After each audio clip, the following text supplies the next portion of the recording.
Lady homeopathic doctor Al Madina homeo cure clinic से आपको बहुत बहुत खुश आमदीद कहती हूँ और मैं ये उम्मीद करती हूँ कि आप सब खैरियत से होंगे और अल्लाह ताला आप सबको ढेरों खुशियाँ दें।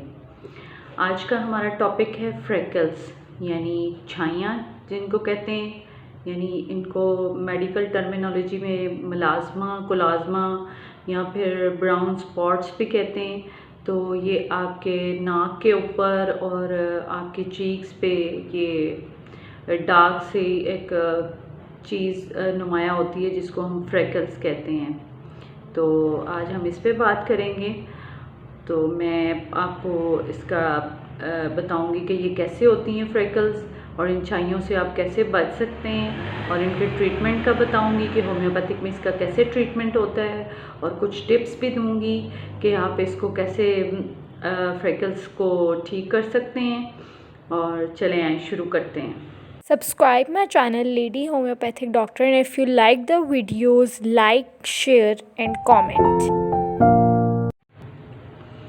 जी, ये फ्रेकल्स जो हैं ये चेहरे पे आपके बहुत बदनुमा लगती हैं और बहुत ज़्यादा आपकी स्किन टू टोन हो जाती है, पिगमेंटेशन हो जाती है नाक के ऊपर और चीक्स पे, और बाज़ दफ़ा पूरे चेहरे पे एक साए की तरह रूनुमा होती हैं और बहुत ज़्यादा बदनुमा लगती हैं, जिसकी वजह से औरतें बहुत ज़्यादा परेशान होती हैं और वो फिर स्टीरॉयड मुख्तलिफ़ जगहों से क्रीम्स लेके उनको बना के और कुछ टोटके वो करती हैं, जिसकी वजह से ये ख़त्म होने के बजाय और शुरू हो जाती हैं। तो अब इसकी कॉजेज़ पे बात कर लेते हैं कि इसकी क्या क्या कॉजेज़ होती हैं। सबसे पहले तो ये कि ये ड्यूरिंग प्रेगनेंसी आपको हार्मोन्स आपके इम्बैलेंस होते हैं, तो ये आपको पिगमेंटेशन होती है और आपको फ्रेकल्स बनना शुरू हो जाती हैं, क्योंकि आपके हार्मोन्स इम्बैलेंस होते हैं और आप में कई तरह की कमियां होना शुरू हो जाती हैं, तो आपको ये फ्रेकल्स का सामना करना पड़ता है।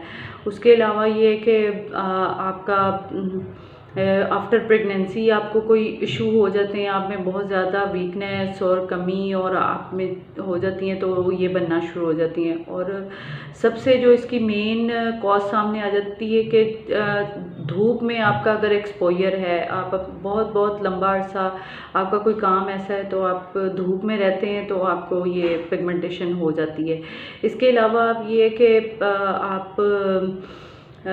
आपको थायराइड की प्रॉब्लम है, या आप बहुत ज़्यादा मोटापे का शिकार हैं, या आपको कोई भी मेंसेस के इश्यूज़ हैं, या आपको यूट्राइन प्रॉब्लम्स हैं, तो ये पिगमेंटेशन हो जाती है। क्योंकि पीरियड्स का अगर साइकिल ख़राब है, सर्कुलेशन आपको टाइम पे पीरियड्स नहीं आते, कोई ओवेरियन सिस्ट या कुछ इस तरह की प्रॉब्लम्स हैं, तो ये आपको फ्रेकल्स का सामना करना पड़ता है। तो अब हम बात कर लेते हैं कि होम्योपैथिक में इसका क्या ट्रीटमेंट होता है। होम्योपैथिक में इसका बहुत अच्छा और बेस्ट ट्रीटमेंट होता है कि आपको मेडिसिन लगाने के लिए भी दी जाती हैं, एक आपको स्प्रे करवाया जाता है जो कि बहुत इफ़ेक्टिव है और उसका कोई साइड इफ़ेक्ट नहीं है, और मेडिसिन लगाने के लिए भी दी जाती है और खाने के लिए भी दी जाती है, जिससे ये है कि 2 से 3 महीने में ये आपको फ्रेकल्स ख़त्म हो जाती हैं और आपका चेहरा बिल्कुल साफ़ शफाफ और बेदाग हो जाता है।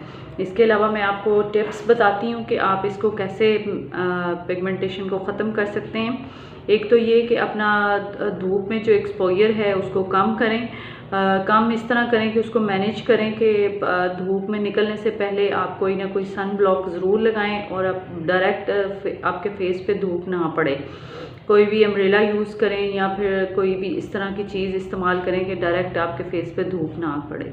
उसके अलावा आप पानी बहुत ज़्यादा पिएँ, ग्रीन लीफी वेजिटेबल्स का इस्तेमाल करें, सलाद का इस्तेमाल बहुत ज़्यादा करें, फ्रूट्स लें, फ्रेश जूसेस लें, और अपनी स्किन को हमेशा साफ़ रखें, किसी भी केमिकल वाली क्रीमों से बचाएं, कोई भी घरेलू टोटके इस्तेमाल इस तरह से ना करें जो कि आपको नुकसान दें, और ये है कि खुश रहने की कोशिश करें और फ्रूट्स का इस्तेमाल ज़्यादा करें, खजूरें खाएं, दूध पिएं, कैल्शियम और आयरन की डेफिशिएंसी ना होने दें, तो आप इससे बच सकते हैं।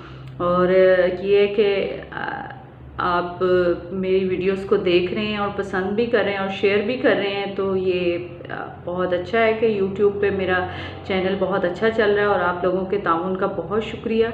अगर आपको मेरा चैनल वीडियोस पसंद आ रही हैं तो आप लाइक करें, शेयर करें एंड सब्सक्राइब करें। आज के लिए इतना ही, नेक्स्ट टॉपिक में फिर मिलेंगे।